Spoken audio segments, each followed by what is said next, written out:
Eve looked over the seat at the driver of the car. She smiled. He glanced sideways and responded with a smile. She knew what would happen when they got to her house. Don Stevens guessed it too. He knew he was lucky when she asked if they could leave and come back to her place for a late-night cocktail. Eva considered herself lucky to have found such a pretty boy. She guessed that he was about 25 years old. She, being closer to 30, did not seem to be a problem for him. She wondered about him and how much he knew about sex. Rob Thompson was and remains her only lover. They got married at 19, while still at university. He told her that he had no experience before her when they met. She never knew if it was true, but she accepted it as it was. Now Eve was going to take her second lover. Turn left here. She pointed to a side road. A few more instructions, and then, this house is here. Pull into the driveway. The car stopped gently, and he turned off the ignition. Don unbuckled his seat belt and turned to Eve. He kissed her. "Let's go inside," she said as her seat belt came off. Don ran out of the car as quickly as possible and walked around the passenger seat. He opened the door and took her hand. She looked up, a smile on her face as she stepped onto the path. She led him to the house. As soon as they entered, she turned on the light in the hallway. They made love. For a moment she remembered Rob trying to please her, but not succeeding. Was it because Don was a new man, or was he simply much better than her husband? There was a knock on the front door, and the bell rang and rang. 11 o'clock, bloody o'clock, and I can guess who it is. Who? My ex-husband. Husband? Don't worry, we're divorced and don't live together anymore. He's acting like a nasty guy right now. Sorry, I'll have to deal with him. Don turned and Eve stood up. She grabbed a robe from the back of the door and put it on as she walked out. Okay, I'm going. She could see through the glass panel in the door. Rob looked angry. She opened the door partially. What do you want in the middle of the night? We need to talk. We have nothing to discuss. All conversations were over. Our marriage is over. We are divorced. Rob pushed the door open, and she and Eve moved away. He stepped aside and snatched the door from her hand. We need to settle this once and for all. Eve, I love you and always will. I will do anything to get us back together. We're not going back. Rob, you need to accept that I'm moving on and my life doesn't include you anymore. Please go away. Rob looked, his eyes falling. Are you okay, Eva? Rob looked away. There was Don, 6 feet tall, well-built and looking like he could start something. I'm fine. Rob's leaving. Rob looked at the naked Don, then at Eve. His head dropped and he turned away. Eva closed the door. She saw him still standing, looking inward. When she turned away, Rob could hear what she said. Rob turned away, tears in his eyes. He needed a drink and much more. He's gone, she said. She kissed him. Thank you. For what? Just because you're here with me. I don't know what he could do if I was alone. You are not alone, and I'm glad about that. They continued making love. It was 4 o'clock in the morning when the phone rang. Who the hell could it be? Said Eve as she left the bed. She turned sideways as she placed the phone to her ear. Don looked at the woman several years older than him, who had the physical form of a young athlete. Hi. No, we can't. No, I don't want to sit and talk. Our marriage is over. Because I'm dating someone else. The reason is that for the last 7 I received more hours than you gave me in a month. I don't have anything else to tell you, so don't ever call again. Eva turned off the phone and left it on the table. Don smiled. I assume it was your ex-husband. Yes, and let this scoundrel know his place. Don started to get ready. I need to go and get ready for work. I'll be gone for a few days. I will call you. Eva walked him to the door and stood there waving at him as he got into the car and drove away. Derek Armstrong, who lived across the street, turned away when he saw his neighbor naked. Kind morning, Derek. Have a nice day. Nice day, he replied, just looking up. I found myself a new guy, Eve said, sitting with her best friend Lucy. During lunch break, they found themselves in the cafeteria eating soup and bun. Boyfriend, you just kicked that useless husband out of the house a week ago. Yes, and I'm glad I did. This guy is fantastic in bed. So what's his name and where is he from? His name is Don Stevens, and I think he said he lives somewhere near Markham. Oh, said Lucy. What? Look, Eva, I'm not sure, but I think I know Don. Where? Well, if it's him, then he's a friend of my cousin Ralph. It can't be. He's 30-something, brown hair. Does he have a small scar under his left eye? Yes, he said it was a work injury. That's him. Tell me what you know. Not much, but I can ask Ralph. They met again in the dining room the next day. What news? Well, I don't know how to say this, but Don Stevens is married and has 2 children.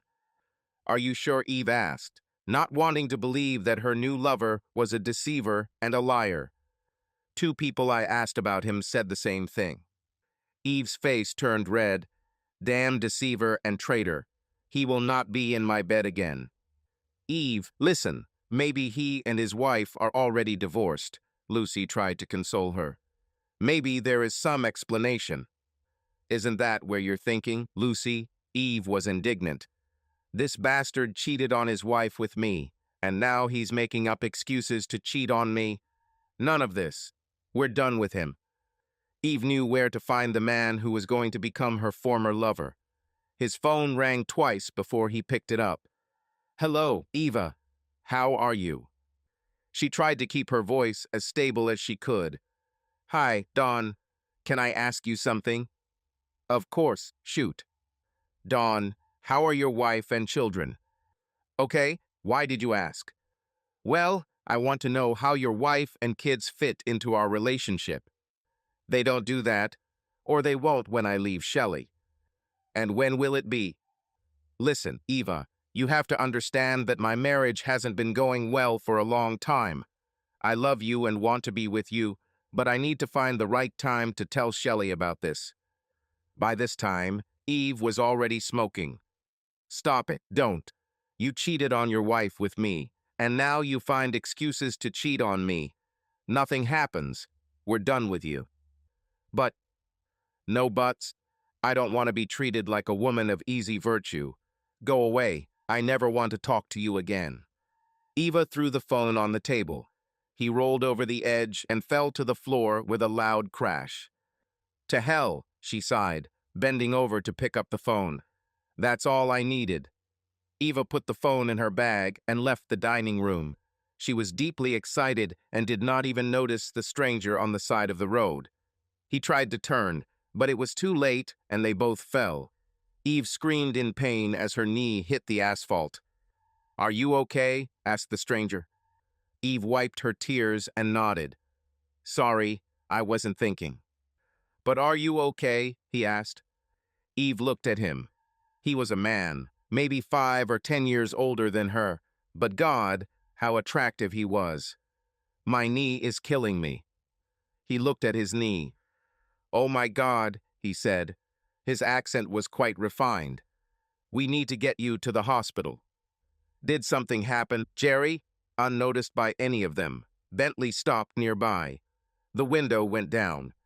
My dear Doreen, this young lady has a wound. We need to take her to the hospital. Oh, poor thing. Can you bring her to the car? Jerry looked at Eve. Do you think you can? Eve nodded. Jerry helped her into the back seat and sat in the front. What's your name, dear? Doreen asked as they set off. Eva Thompson. Look, my leg isn't that bad. All I need is plaster. You can give me a lift and I can go home. Nonsense, dear, said Doreen. Listen, why don't I come and see us? I did a bit of nursing in my younger years. I should be able to handle a few cuts and bruises. Eve was puzzled that Doreen didn't have a crystal accent like her partner. I'm Doreen Harmer, and this is my husband Gerald. Please meet us both, and I'm so sorry. It was entirely my fault." "Problems?" asked Gerald. "I just broke up with my boyfriend. Found out that this lying bastard is married." "Oh my God," Doreen said as she turned off the main road. Eve saw several very large houses ahead and was not surprised when Doreen turned onto a wide and long road. A few minutes later, Eva sat while Doreen cleaned her wound and bandaged the cut. "See, Jerry can still feel." "You always liked it, my love. A cup of tea." "Best idea. A cup of tea for our friend will make her feel good," Jerry suggested, getting up and leaving. Doreen sat down next to her. "Do you want to ask?" "What?" "How could it be that a man like Gerald Harmer, so handsome, is married to an ordinary Doreen, who is 8 years older than him? Did I do something wrong?" "Well, if you hadn't, you would have been first. And no, it's not because of my money, it's all." Doreen waved her hand around the room. Gerald returned with a silver tray, bone cups, a teapot, a sugar bowl, and a milk jug. He placed them on the coffee table. Gerald left as Doreen began pouring tea. Gerald returned with a plate of biscuits, which he placed next to the tea set. They sat drinking tea. Eve had the best chance to look at Gerald. He was handsome, but there was something else. Something told me that here he is a man who is pleased with himself. She wondered why he should be married to Doreen, a woman who was several years older than him, beautiful, but certainly not in the same league in looks as her husband. "So, Eve, tell us a little about yourself." Eve lowered her cup and smiled. "I'm 29, recently divorced, and I found out that the man I thought was my boyfriend is married.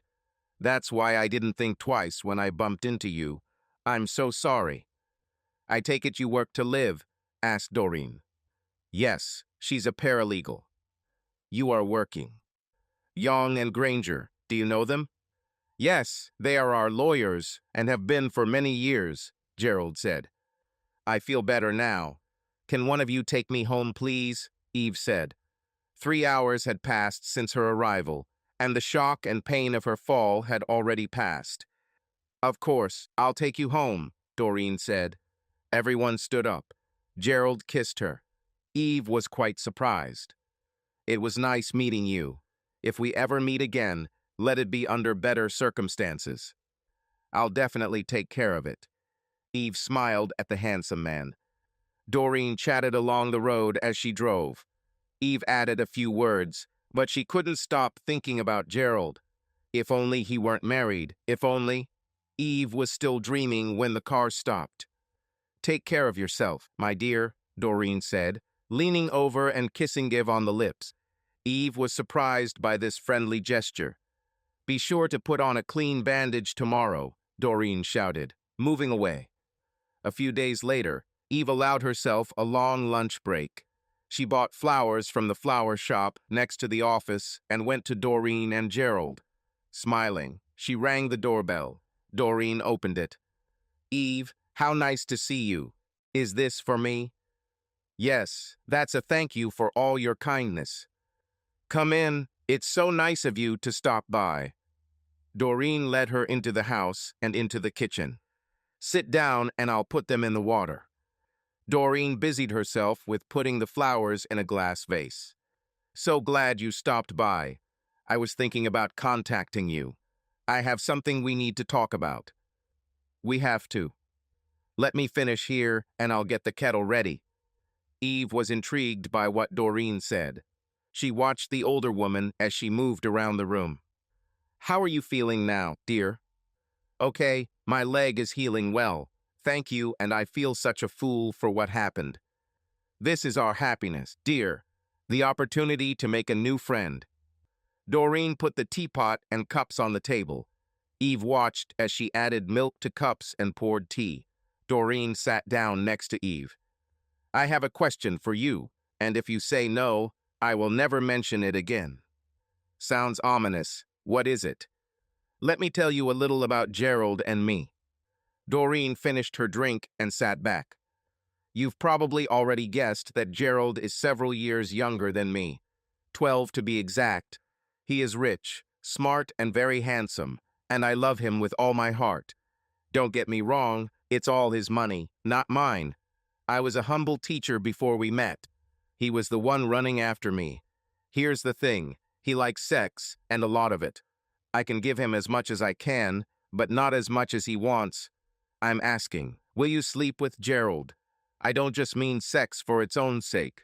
Both Gerald and I always wanted children, but it's never going to happen, you know, I can't get pregnant.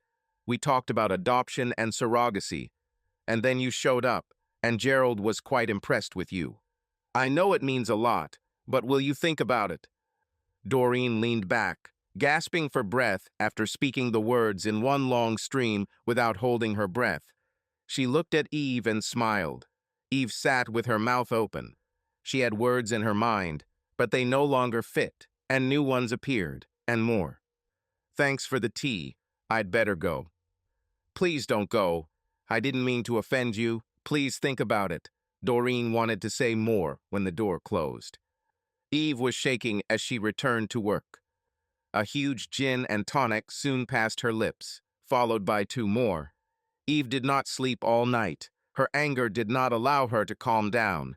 She raged all the next day. She was so annoyed that she had to stop and rewrite the entire court report. How dare they? My body is not for sale. 2 days passed, and Eve calmed down to the point where Doreen's words did not intrude on her every thought. It was strange that now she saw herself with Gerald. What was even stranger was that Doreen was sitting next to her, holding her hand. She saw herself walking down the main street with a huge bulge on his stomach. Eve, let me introduce you to Mr. Devon Arthur. He is the lawyer we hired for the Loft House case. Eve looked up and saw Devon's smiling face. Call me Devon, he said, holding out his hand to her. She took it without getting up. Nice to meet you, Mr. Arthur. Look, Eve, why don't you take Mr. Arthur to the conference room and start with a briefing on the case? Sitting next to him while she looked through the papers gave Eve the opportunity to get a good look at him. Although he was black, his nose was quite normal. He had a thin face with dark eyes under shallow eyebrows. His hair was curly, but well-groomed. Eve pressed her thighs together as she sat and listened to him. His quiet, deep voice was very pleasant to her. She was pleased with herself, giving answers to all his questions. Little did she know that Devon was struggling to control his emotions while looking at her. Listen, Eve, I don't know if you're single or in a relationship, but maybe you'd like to have lunch with me as a token of gratitude for your efficiency. Eve smiled, efficiency or not. The dinner was a preface to their future relationship. It was an invitation from a black man to occupy her. He did it. They slept together. Mr. Arthur was due to fly to Jamaica. His father is dead and his mother is ill. Mr. Clarkson will take over the case now. Eve was shocked to learn that her new lover would not return. The worst part was that the new lawyer was a man in his 50s, married with 6 children. Hello, Roman 4, how are you? Eve turned to see Doreen smiling. Chance meeting. Eve visited the mall very rarely during her lunch break. Okay, very good, she said, knowing it wasn't true. She didn't have a man for 3 months. It wasn't because there weren't offers. There certainly were, but none of them attracted her enough to keep her interested. Listen, said Doreen, forget what I said the last time we met. Can we go out for coffee and just be friends? Eve smiled. I can understand if you say no. Coffee will be good, as long as you buy me a big, delicious cupcake. Come along, my dear. Doreen grabbed her hand and led her to a cozy cafe. You sit and I'll order. The second cup was drunk, and they were still talking. Doreen, you know what you were talking about when I was at your house, that I could give birth to a child for you. Yes, but I thought it wouldn't happen. Well, yeah, but I thought about it, and, well, I'd like to try. Would you? Yes, but I need to be alone with Gerald, so we can get to know each other before we have sex. Okay, what do you want to do?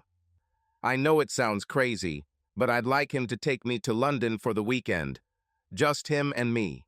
No sex, just being together. I think that's a very good idea.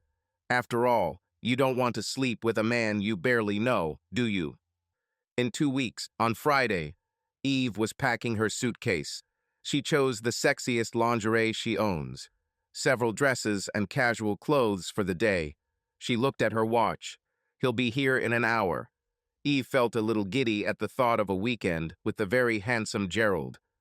Her heart froze when the bell rang. She hastened to answer. A smiling face greeted Gerald as the door swung open. Eve, it's so nice to see you again, he said, kissing her on both cheeks. It's so good to see you, Gerald, she said, inhaling it after shaving. She scolded herself for how she felt when he stepped back. Are you ready? He asked. More than ever. Then give me your suitcase and we can go. Eve looked at Gerald when he turned out of her driveway. He looked at her and smiled. We must take the road to Dalston and then join the highway at Junction 22.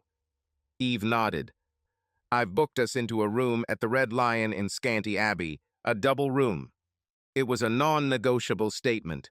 Doreen and Gerald's expectations were that he and Eve would be as intimate as any couple, without the need for full-on sex. The conversation flowed as Gerald drove along the highway.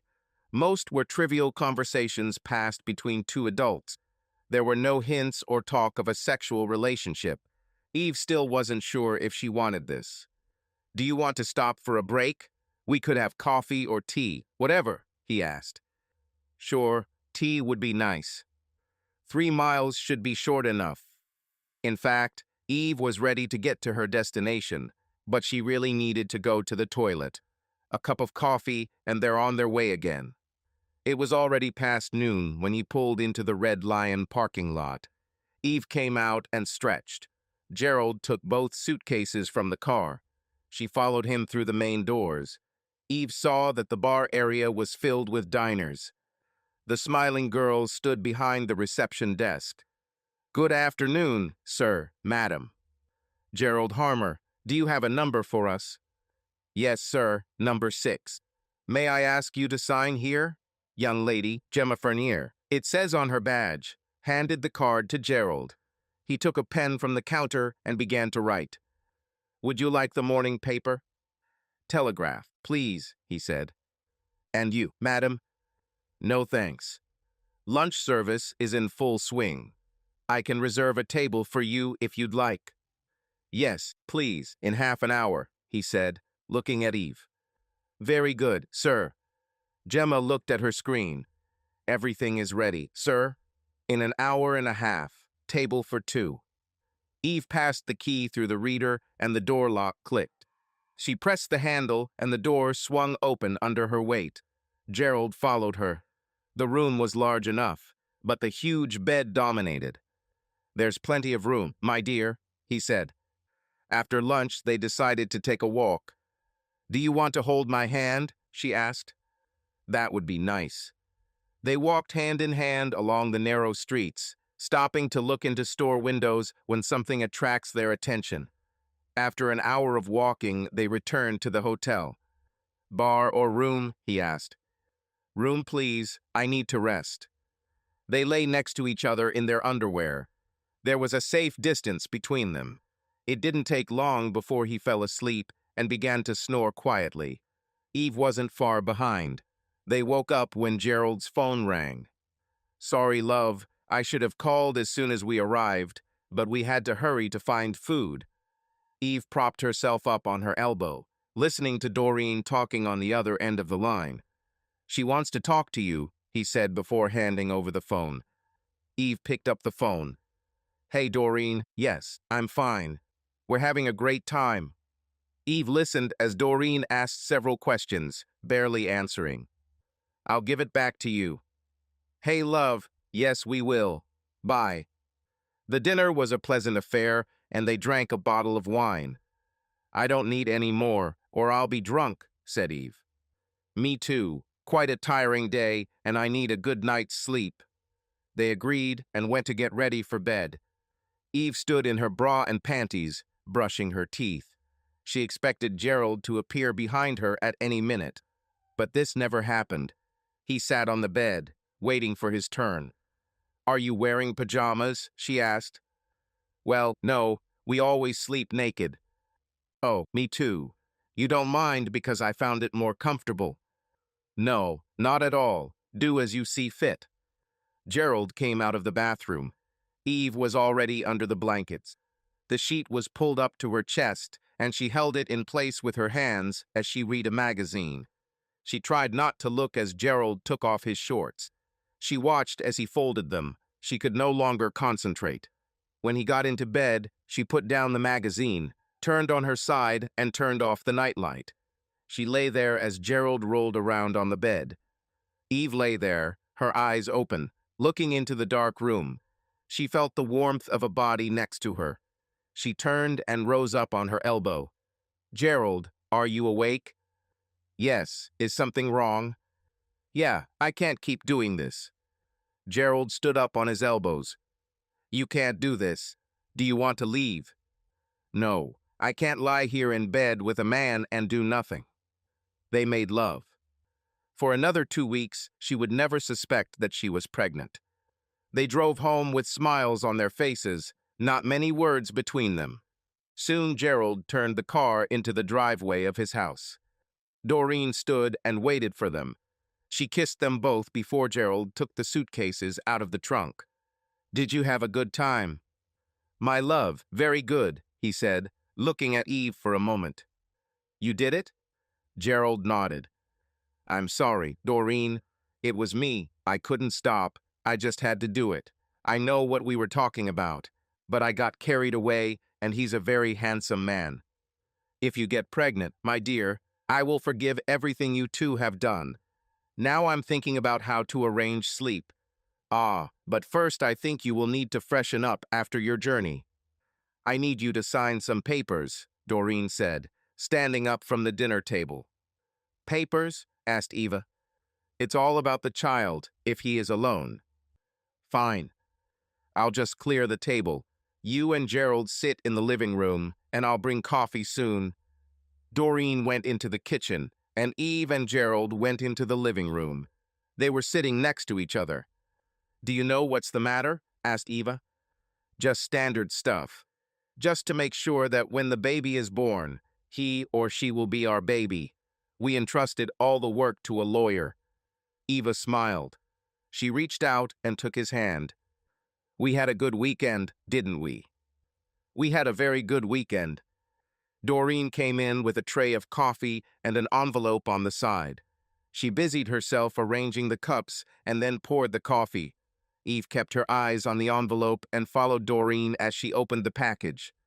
"This is a legal document that gives us, Gerald and I, paternity of the child.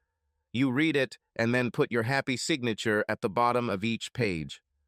Eve sat and read while Doreen and Gerald drank coffee. She looked up. "Okay, I think it's okay. You can sign, then we will do the same." That night, Eve and Gerald lay in bed. "You will sleep with me for the next 3 weeks. Do you think you can hold out?" Only one way to find out. Eva went to work as usual, returning to Doreen and Gerald's house every evening. "Are there any signs that you are pregnant?" Doreen asked. "I haven't taken the test yet, but I will in the morning." Eve didn't need to use a pregnancy test. She knew she was pregnant. After the night she took a test. No wonder she was pregnant. Doreen hugged her and kissed her on the cheek. "We need to take you to a doctor to confirm." Eva made an appointment and received a confirmation 3 days later. "Now my dear Gerald's work is finished. I moved you to a spare room. I hope you like it." "Oh, I was expecting to go back to my house." "No, no, darling, you will stay with us. Then we can be sure that you eat and sleep well. Trust me, it will be better for mother and child." 3 weeks, and Eva lay in bed. Her book lay across her chest as she stared at the ceiling. She touched her stomach. It made no difference. but she knew that a new life had begun. She jumped when the door opened. Doreen came in. "Eva, dear, we have been rather neglectful of you these last few weeks. Will you come with me? I think, Gerald, there's something for you." Doreen held out her hand as Eva pulled back the blanket. Doreen smiled when she saw Eva naked. Hand in hand, she led Eve into the master bedroom. 3 in bed became the norm until Eve's time came. A month before her expected due date, Eva moved back into the guest room. The child was born at home. It was a girl. Doreen insisted that Eva stay in bed for 2 days after giving birth. "Now, dear, we found you a place in the city. It's just a short walk from your office. Nice and cozy, with easy access to shops. The fee we agreed on was paid into your bank account, so you're quite a rich woman. If you want to pack your things, I'll arrange a taxi." Eve looked at Doreen with a blank stare after she stopped talking. "It's all in the agreement you signed." Eva barely remembered the words. She also remembered to never contact Doreen or Gerald again. "So that's how it is. I'm leaving here and never seeing you or my child again. Your child, and yes, you won't see us again." With tears in her eyes, Eva packed what little she had into her suitcase. Doreen carried out her to the door. She smiled at Eve as the door closed. Eva cried until the taxi arrived. The driver helped her with her suitcase. He took the key from her and carried the suitcase up the stairs. Eve wiped her eyes and looked around. She had a 2-room apartment above the shops on the street, leading off the main shopping arcade. It was well furnished, and she could smell the new carpet. The kitchen was well equipped with a washing machine and dryer. A long island table sat in the middle of the room. The refrigerator and freezer were stocked with everything she would need for several weeks. There was even wine in the wine rack. Some of it was of very good quality. She sat down on the sofa and cried. It didn't take long before she drank half the contents of the bottle of red wine and fell asleep on the sofa. Eve didn't know what to do when she woke up in the middle of the night. She could go back to work, but just the thought of it made her feel uncomfortable. They had to know that she was pregnant, but how could they explain to her that she was a surrogate mother? A phone call, and everything was resolved. She would start working in a week. On Monday, it was too fast for her. On Monday, she got up very early. She sat at the dressing table and applied makeup.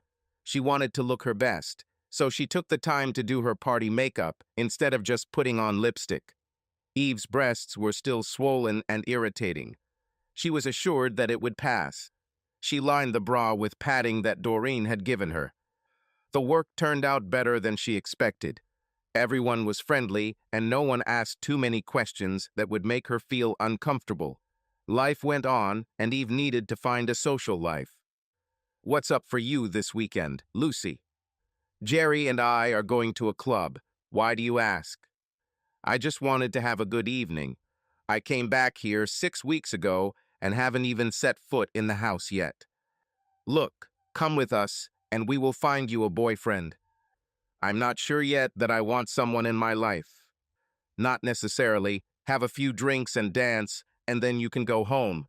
We'll pick you up at 7 on Friday night, okay?" "Are you sure Jerry won't mind?" "No, he just does what he's told. Otherwise, he won't get anything." Eva laughed.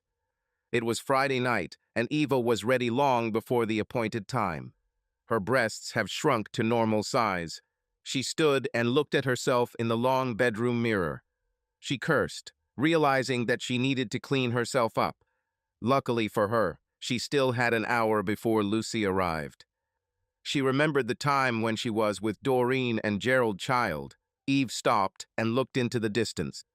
One day she will know her daughter, and she will have time to explain everything. Eve jumped when the doorbell rang. She stood up with a clutch in her hand. Quickly descending the stairs, the door opened in front of a smiling Lucy. "Hey, come on, we're a little late. There is one more passenger," she said as Eve locked the door. As she approached, she saw a man sitting in a car. Eva was pleasantly surprised. The man sitting next to him was very handsome and looked very athletic. "Eve, This is Ray. She soon learned that Ray was a self-employed electrician, single, never married, and had his own house and villa in France. He soon learned that she worked as a paralegal and was now divorced. She never told him about her daughter. Eva collapsed on the sofa. It was a wonderful night, and she danced with Ray until they left. She held a card in her hand.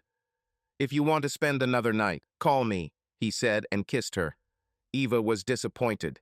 He didn't try to be close to her and didn't even offer to go to his house. The next morning, her phone beeped.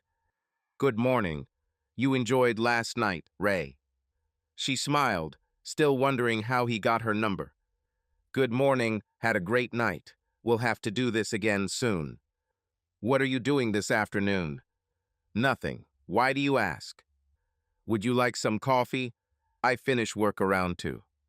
"Great idea." Eve stopped herself.